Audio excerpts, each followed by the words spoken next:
let's see what is happening. So when I observe motion from this inertial frame,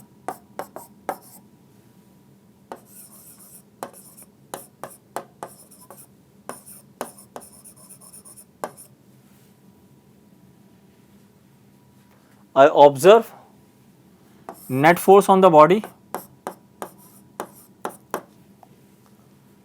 and according to net force I am going to observe acceleration, right. So if I call this frame as S and let this be particle, I will call this as particle. So this will be the direction of acceleration of particle with respect to frame S, right. If I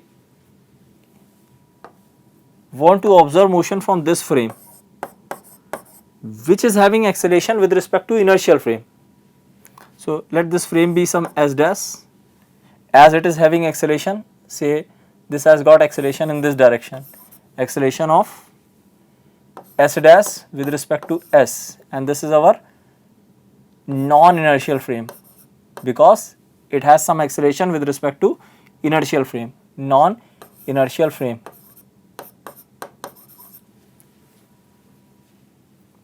I want to know what we are going to observe from this frame.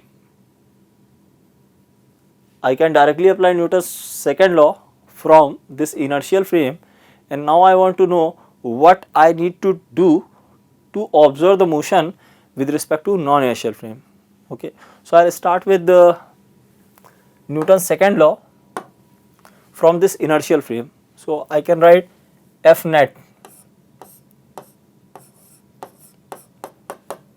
mass into acceleration of particle with respect to frame S. There is no problem in writing this equation. F is equal to ma I have written with respect to inertial frame, right. And if I look at this term, so acceleration of particle with respect to S dash is acceleration of particle with respect to S minus acceleration of particle with respect to S dash. This I can write relative acceleration formula. So relative acceleration, I can write it this way. So here I need acceleration of particle with respect to inertial frame S. So this term I need, I can rearrange particle with respect to S is equal to acceleration of particle with respect to S dash plus acceleration of particle with respect to S dash, and here it is S with respect to S dash. So actually it is S, right. So S dash with respect to S, relative acceleration formula. A small change in this one. Now, so this I want, if I rearrange, I will get this term plus acceleration of S dash with respect to S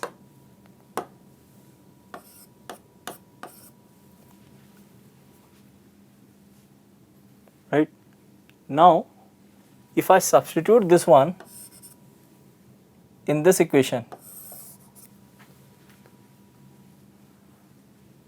then I can write net force is equal to mass acceleration of particle with respect to S dash plus acceleration of S dash with respect to S.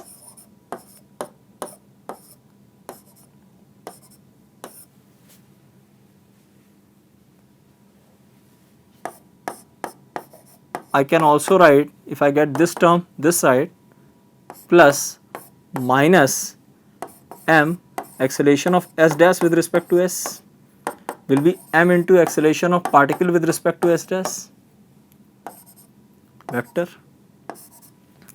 So if you look at the format, this side I am getting two vector terms. If I add these two vector terms, I am going to get mass into acceleration relative, acceleration of particle with respect to S dash. So person is standing on S dash, what he is going to observe? that I am getting this side. So this is relative to S dash. Now focus on this term.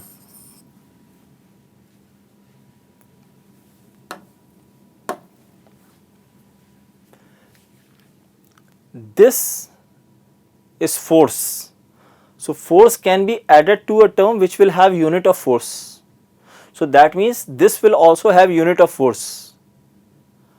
If you look at the free body diagram, this is the force which is acting on the body, and if we add one more term, we are able to find out the relative acceleration with respect to this non-inertial frame. So this term is having unit of force but which is not acting. That is why this is called pseudo or fictitious. So pseudo or fictitious force, if I add to the actual forces acting on the body, I can find out the acceleration of the object with respect to non-inertial frame. That means I need to adjust this term when I go from inertial frame to non-inertial frame. I just need to add one more term. So if I add this term, I can find out relative acceleration, right? As this term is having unit of force, this is called pseudo force. So this is pseudo.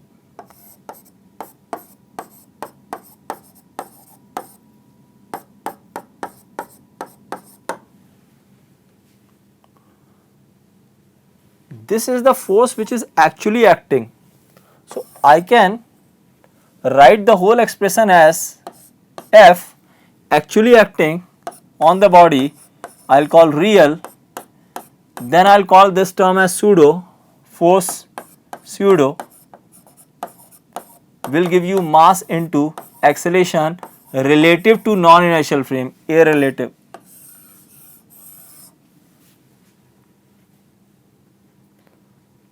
That means when you want to find out acceleration of body with respect to non-inertial frame, then you have to add one term which we are calling pseudo force. Let us talk about the direction. If you see here, we are getting minus sign, acceleration of S dash with respect to S. So this is the direction of acceleration of S dash with respect to S. Opposite to that, minus sign is there. So reverse the direction of acceleration of frame with respect to inertial frame and multiply it to mass. So just reverse the direction. So I reverse the direction of this one, and then I multiply acceleration to the mass of the object. Let the mass of the object is m. Then we are getting direction of pseudo force this way, and the magnitude is m s dash with respect to s. So resultant of these two terms, the forces what we observe from inertial frame plus the term we need to adjust as we have moved to non-inertial frame, resultant of these two will give you mass into relative acceleration, right.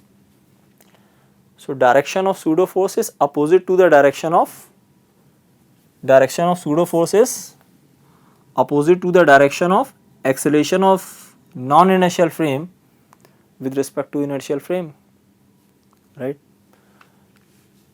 So this we should do when we go from inertial frame to non-inertial frame. So why we want to go to some non-inertial frame? Because analysis may become simple. So just to make analysis simple, we may require to switch the frame, and when we are switching the frame, this is the requirement. That means after adjusting this term, I can avail the facility of Newton's law of motion. I can write total forces real pseudo is equal to mass into relative acceleration. Real forces are always frame independent. That means the F net you are observing from here, same F net you are going to observe from here. So real forces are frame independent, important point.